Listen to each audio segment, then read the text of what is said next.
Hello and welcome to 5 Elements Living. I'm Shelby Conley and you're watching 5 Elements Living TV, where I sit down with like-minded people who are interested in wellness and health. Today, and thank you again for joining, for those of you who are new, you can sign up for our regular emails at 5elementsliving.com. Today I'm sitting down with a good friend of mine who's I've known for quite a while. Her name is Ginger Story Welch. She used to work at Colton Pierpont Central School, but her passion is meditation and mindfulness. So welcome, Ginger. Thank you. Thank you. Good to be here. So I know that well, how many years did you teach? 37. 37 years, and you took great care of my kids and taught them more than just lessons. It really was about their being, and that's what I deeply appreciated at the time, you being their teacher. So how long have you been meditating? About 20 years. So a long time before it became popular and cool. Yeah. So what got you interested? Well, I think I would begin to respond to that by mentioning something interesting about the lotus flower. The lotus flower is a symbol of enlightenment. And one of the reasons that it is because of how it begins as a seed down in the muck and mud. And it has to germinate in the mud. No mud, no lotus flower. Simple as that. And so for most of us, our journeys towards the light begins in some kind of mud. It's so true. It's certainly true for my life. And so for me, it was a little over 20 years ago, and I was going through an extremely stressful point in my life. I would describe it as, on a scale of 1 to 10, it was a 13. It was just kind of off the charts.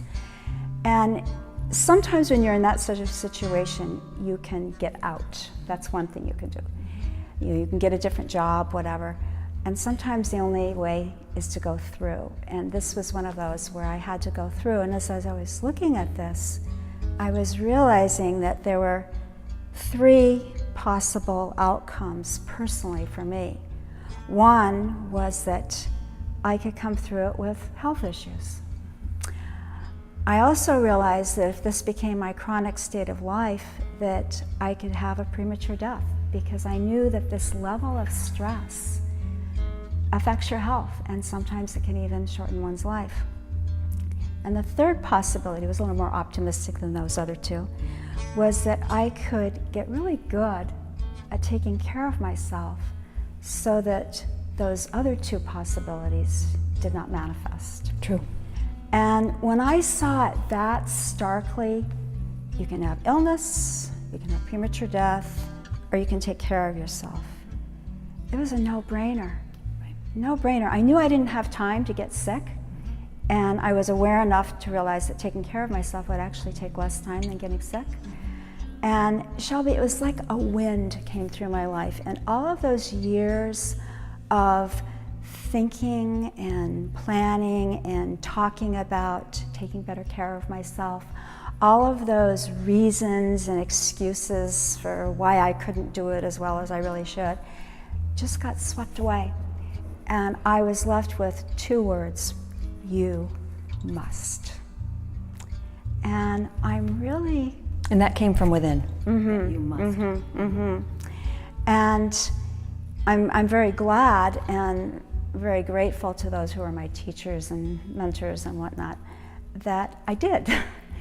And not with any kind of perfection, and certainly not without regression and recommitment and stuff like that. But I developed a repertoire of skills that were very supportive and really sustained me today. And out of all of them, the one that I am most grateful for is meditation. It's been absolutely very transformative, and I love sharing it. Oh, that's great. And we're going to be hosting a class here. It's a 6-week class on Monday evenings. It's meditation and mindfulness. And we're going to be going through about an hour and a half worth of time for each class. However, how is that going to be broken up?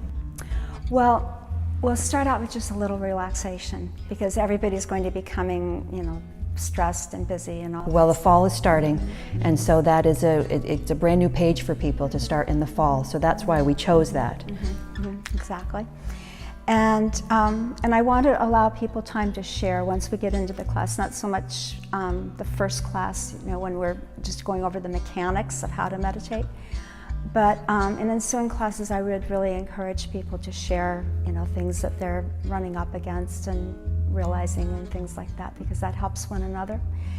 And then I really want to share some of these skills for, just coping skills for the ups and downs of life. Yes, because it isn't just about the class. These are teachings they can walk away with. Absolutely. And also things that you can use anywhere. Anywhere. So you don't need a quiet room with a chair, then you have to sit upright by yourself. It's tools they can have in the moment. Things that you could do in the middle of a job interview. Wow. No, that's going to be wonderful for people, because nobody is getting out of this without any suffering. Nobody leaves this life without suffering, and you can't avoid it. So really these teachings are going to be powerful. The Maharishi said that meditation doesn't remove the waves from your life, it gives you a surfboard. Wow. And I really like that. And you're going to make sure we all get surfboards. Yes, yes.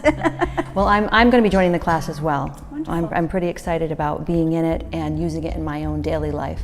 And I know my patients and even friends and colleagues are going to really appreciate this class as well.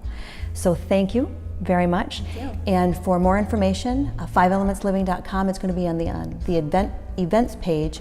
And then what we'll do too is if you have any questions, you can call me, and then I'll give you Ginger's information if there's something more concrete that you really need answered, and we can go from there. So thank you. Thank you.